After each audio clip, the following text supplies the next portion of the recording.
Fala pessoal, tudo bem? Como eu ontem divulguei nas minhas redes sociais, eu estou me propondo a falar sobre discipulado aqui com vocês nesse espaço virtual que a gente tem para poder compartilhar alguns assuntos acerca disso. Então, o desejo nesse primeiro vídeo como eu expliquei, é tentar de alguma forma desmistificar e esclarecer alguns conceitos acerca dessa expressão ou desse termo, né, de fato, sobre o discipulado, né? Porque muito se fala no nosso meio sobre discipulado, né? Mas isso ainda é um meio que mal entendido, mal interpretado, às vezes se utilizado dentro de um outro processo, né? O Jonas Madureira, quando escreve o livro dele, O Custo do Discipulado, ele fala sobre isso, né? Que assim como, por exemplo, a palavra manga na nossa língua, ela pode ser utilizada para falar da fruta, mas ela pode ser utilizada também para falar sobre a manga de uma camisa, né? E não necessariamente a gente sabe o que é o que, a não ser interpretando pelo contexto, né? E a palavra discipulado também, no nosso meio, ela é utilizada às vezes não para denotar propriamente dito aquilo que, por essência do Novo Testamento, nós deveríamos de compreender. Às vezes, por exemplo, o Jonas Madureira, mais uma vez citando ele, né, ele fala sobre um livro do Dietrich Bonhoeffer, né, um teólogo luterano, que o Bonhoeffer traduziu-se o livro dele para a nossa língua e o nome do livro é Discipulado. Só que o livro não necessariamente ele fala de uma relação de discipulado entre um discipulador e um discípulo. Ele fala sobre questões da praxis da vida cristã, da prática da vida cristã, questões de ética, de moral, de como um cristão deve agir dentro do processo de santidade. Então, às vezes, isso fica mal compreendido. Então, meu desejo é esclarecer, né? Primeiro, né, falar sobre a ideia do discipulado em si, né? Dentro de uma perspectiva bíblica, principalmente neotestamentária, ou seja, do Novo Testamento, a ideia do discipulado é o derramamento da vida de um discípulo mais maduro, né, sobre a vida de um discípulo mais jovem. Jovem não no sentido de idade, mas no sentido de conversão. Então, a ideia do processo é que um crente mais maduro ajude alguém menos maduro que ele, alguém que está um pouco atrás no sentido de maturidade na caminhada. Então esse crente mais maduro, através da sua relação com esse crente que é menos experiente, ele vai produzindo nessa relação, vai ajudando esse irmão nessa relação a amadurecer no processo dos dois que estão caminhando para serem cada vez mais parecidos com Jesus, porque esse é o processo da vida cristã. O desejo da nossa vida cristã, né, é chegar ao ponto daquilo que o apóstolo Paulo fala sobre, ele usa a palavra grega teleios, né, a ideia de maduro, um crente pronto, preparado, né? O Paulo em outro momento fala que nós estamos em busca da estatura do varão perfeito, ou seja, de sermos iguais a Jesus. Então, dentro dessa busca, desse propósito, desse amadurecimento, um cristão mais maduro ajuda um cristão mais jovem para que ele possa evoluir nesse processo. Acaba que o cristão mais jovem também ajuda o cristão mais maduro, porque eles vão evoluindo juntos, passando etapa a etapa. Então, esse processo é o que a Bíblia chama de processo de discipulado. A gente pode dar exemplos claros. Jesus e os discípulos, né? Barnabé e Paulo, né? A gente tem Paulo e Timóteo. Então, assim, esse é um processo de discipulado, né? Um exemplo claro é o de Paulo e Barnabé, né? Barnabé, quando Paulo se converte, ninguém quer aceitar o Paulo, com medo ainda, né, dele ser alguém que está enrustido ali, né? Que não tenha de fato se convertido. E aí, assim, o Barnabé que abraça o Paulo e começa a caminhar com ele, começa a ajudar ele, começa a inserir ele, integrar ele. Então esse processo, né, de um discípulo mais maduro e um discípulo menos maduro, a gente chama de discipulado na Bíblia. Isso é comumente falado de vida na vida. Ou seja, um discípulo mais maduro, que tem bom testemunho, que seja crente, piedoso, servo verdadeiro do Senhor, ajuda um que é menos maduro a se aprimorar, a amadurecer na fé cristã. Então, esse processo envolve essa relação. E, obviamente, que isso envolve ensino, porque Jesus nos mandou fazer discípulos, e discípulos não nossos, discípulos dele. Para nós fazermos discípulos dentro desse processo de discipulado, a gente precisa ensinar aos discípulos os ensinos de Jesus, a sã doutrina, a palavra do Senhor. Então, nesse processo, não é só conversa, não é só acompanhamento, não é só cuidado, também envolve doutrina, envolve ensino. Jesus disse que a gente tinha que fazer discípulos, ensinando-os a guardar todas as coisas que ele nos tinha ordenado. Então, é preciso também que esse processo esteja inserido doutrina, né? Um discípulo mais maduro, com o menos maduro na caminhada, vai ensinar com a vida, com exemplo, mas também com palavra, com doutrina, tá bom? Então esse processo é o processo que a gente chama comumente de discipulado dentro de um padrão bíblico. E aí, tendo dito isso, fica fácil a gente discernir o discípulo e o discipulador, não é verdade? O discipulador é o crente mais maduro, é o que é responsável por ensinar, por dar o exemplo, por acompanhar, por cuidar. Então, esse é o discipulador, o mais experiente, alguém que está mais à frente no processo. E o menos experiente a gente chama de discípulo, é alguém que está sendo acompanhado por esse discipulador. Então, dentro desse processo, né, a gente tem essa ideia dessa relação de discipulador e discípulo, tá bom?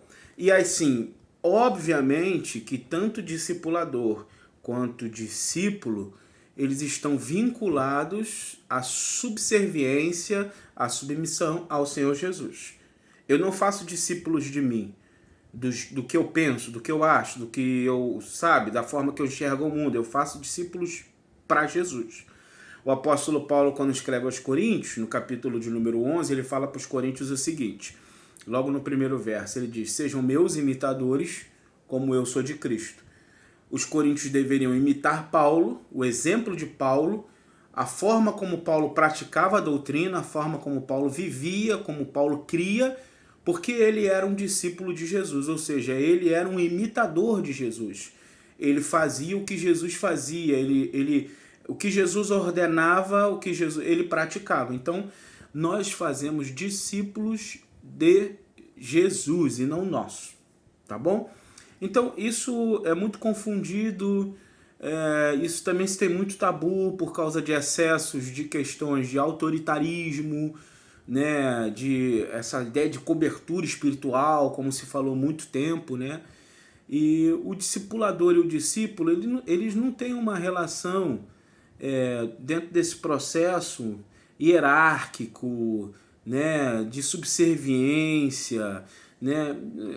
É uma relação respeitosa, uma relação de amor, uma relação fraternal, né? Onde, obviamente, a gente entende que toda autoridade que é constituída sobre as nossas vidas é por permissão de Deus, de modo que essas autoridades possam ter vida e ajam de forma que não seja ultrajante, né? Que não ultrapasse os limites e as orientações da palavra de Deus. Então essa relação é uma relação de amor, né? Eu sempre gosto de citar aqui para os irmãos na nossa comunidade, que eu gosto do texto de Tessalonicenses, a primeira carta, no capítulo 2, no verso 8, que o Paulo fala, né? Eu vos decidi não dar somente o evangelho, mas a própria vida, por amor. Então, né, o Paulo, quando escreve o Filemão, ele fala o seguinte: olha, eu tenho autoridade para te mandar o que te convém, mas eu, Paulo, o velho, te peço no amor. Né? Então, assim, não é uma relação de autoridade, é uma relação de amor, é uma relação fraternal, que se constrói um vínculo profundo em Cristo Jesus. Isso é de extrema importância para a vida da igreja, porque isso ajuda em vários processos. O novo convertido é como um bebê na fé. O novo convertido é assim como um recém-nascido, que assim como o pai e a mãe que cuida dele, que amamenta, que alimenta, que troca a fralda, que dá banho, o novo convertido é um mundo novo para ele. Né? É um processo que envolve tudo novo, então ele precisa de alguém cuidando, orientando, ensinando, né? E aqui eu quero desmistificar um outro conceito, né? Um outro tabu um outro paradigma que a gente encontra, que é um processo de às vezes pensar que discipulado só tem a ver com o novo convertido, né? O discipulado tem a ver com o resto da vida, né? A gente um discípulo, ele continua sendo discípulo, mesmo que ele faça o mesmo processo com outro discípulo, porque o discipulado envolve exatamente isso. Hoje eu discipulo alguém e num futuro próximo esse meu discípulo terá o discípulo dele. Mas ele continua sendo meu discípulo, eu continuo acompanhando ele, eu continuo orando por ele, eu continuo aconselhando ele, eu continuo com ele dentro do processo. Ele não simplesmente deixa de ser meu discípulo. É um processo contínuo, a não ser que ele não queira mais ser meu discípulo, que é um direito dele. Agora, ele entendendo que a nossa relação é frutífera, é boa, é agradável, é salutar, a gente continua caminhando junto. É um processo de vida. Por quê? Porque isso envolve confiança, prestação de contas, né? Então você imagina assim, se a gente tem um discipulado que funciona conforme as orientações bíblicas, é algo salutar, é algo saudável, é algo entre crentes, com vínculo de amor, de confiança, a gente evita muitos problemas, no sentido até de pecado, de tentação, né? Porque às vezes se um discípulo se estiver se sentindo tentado, ele pode confessar para o discipulador dele, né, pedir ajuda em oração e, obviamente, ele vai ser auxiliado ali, acompanhado para ele lutar, para ele resistir, para ele até mesmo ser confrontado se ele cair, ajudado a levantar. Então, assim, é um processo salutar. Então, é um processo que não envolve só novos convertidos, né? Então isso é uma coisa também que precisa ser desmistificada, é um processo contínuo. Obviamente que possui etapas, né? Um novo convertido ele precisa urgentemente, quando chega em uma igreja, de um acompanhamento específico para isso, tá bom? Então, falando um pouco da nossa igreja, principalmente aqui na nossa comunidade, a gente tem um processo que foi desenvolvido pelo meu pastor, né? O pastor Joel, lá em Oswaldo Cruz, que hoje ele é bênção aqui em Rocha Miranda, mas não só aqui em Rocha Miranda. Eu acredito que o pastor Adriano também faça, na Primeira de Marechal, onde ele é pastor. O pastor Valmir também, eu acredito que faça, em Pilares, onde ele é pastor. Nós que crescemos juntos, nos desenvolvemos juntos em Oswaldo Cruz, né? Fomos seminaristas na mesma igreja. Né? E o pastor Joel nos autorizou a reproduzir o modelo que ele fez na nossa igreja para abençoar o reino de Deus, né? Muito maior do que nós, o reino é maior do que as nossas instituições. Nosso pastor é uma bênção, homem de Deus, e a menção a ele é honrosa nesse processo. Então, esse processo a gente chama de ceifa, que é um processo de 4 revistas para o novo convertido que chega aqui na nossa comunidade. E a gente vai ensinar ele sobre os rudimentos da fé. Então, o discipulador, né, ele encontra ele, que é o novo convertido, discípulo, e pelo menos uma vez por semana ele faz uma lição das 4 revistas que ele recebe. Cada revista trata alguns assuntos específicos. A gente chama de ceifa, porque tem o nome de contato, evangelismo, fortalecimento e avanço. Contato, primeiro, é os primeiros passos da fé, né, para o cara de fato ver se ele se decidiu. É comumente chamado de os 4 passos da salvação. Segundo, a gente fala sobre coisas rudimentares da fé, né? Que é a ideia do que é igreja, do que é dízimo, oração, Bíblia, né? A revista Terceira Azul Fortalecimento já fala sobre coisas mais profundas, né? Questão de como a gente deve cuidar num processo de santificação dos olhos, do corpo, tomar cuidado com vícios, com jogos, coisas desse tipo. E a última revista a gente fala sobre evangelismo e discipulado e prepara o nosso discípulo para que ele também possa fazer o processo com outro que chegar em um futuro próximo. Então esse é o modelo inicial da nossa comunidade e em breve a gente vai estar introduzindo um que dá continuidade a esse processo, obviamente além do pequeno grupo, porque o pequeno grupo se torna um discipulado, mas não individual, um discipulado mais coletivo. Mas o nosso propósito de discipulado é o discipulado individual. O nosso foco aqui na nossa comunidade é individual, para que haja mais intimidade, mais profundidade, mais troca, mais prestação de contas, mais confiança, né? É mais fácil uma pessoa ganhar confiança sendo uma, né, do que propriamente dito num grupo. Então, a nossa ideia primordial é essa. Tendo dito isso, eu espero ter ajudado, né? O vídeo ficou aí com um pouco mais de 15 minutos, mas é bom que, acredito, elucida algumas coisas, né? Geralmente a palavra discípulo na Bíblia ela aparece muito mais vezes do que cristão, né? Cristão só vai aparecer lá em Antioquia, mais para frente, né? E se não me falha a memória, só aparece 3 vezes na Bíblia, né? A palavra cristão. Aqueles que tinham identificação com Jesus eram chamados discípulos. E discípulo, na origem da palavra grega lá, é a ideia de aluno, né? Aprendiz.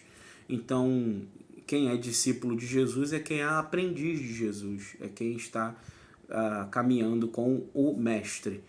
Tá bom, irmãos? Então, esse é o conceito de discipulado, discipulador e discípulo. Espero poder ter ajudado você e que de alguma forma tenha sido útil. Se você gostou, né, curte, comenta, compartilha com alguém que você acha que vai abençoar e vamos juntos crescer e amadurecer em busca da estatura do varão perfeito que é Jesus nosso Senhor. Deus abençoe os irmãos, Deus irmãos aí um restante de semana na presença do Senhor. Grande abraço a todos.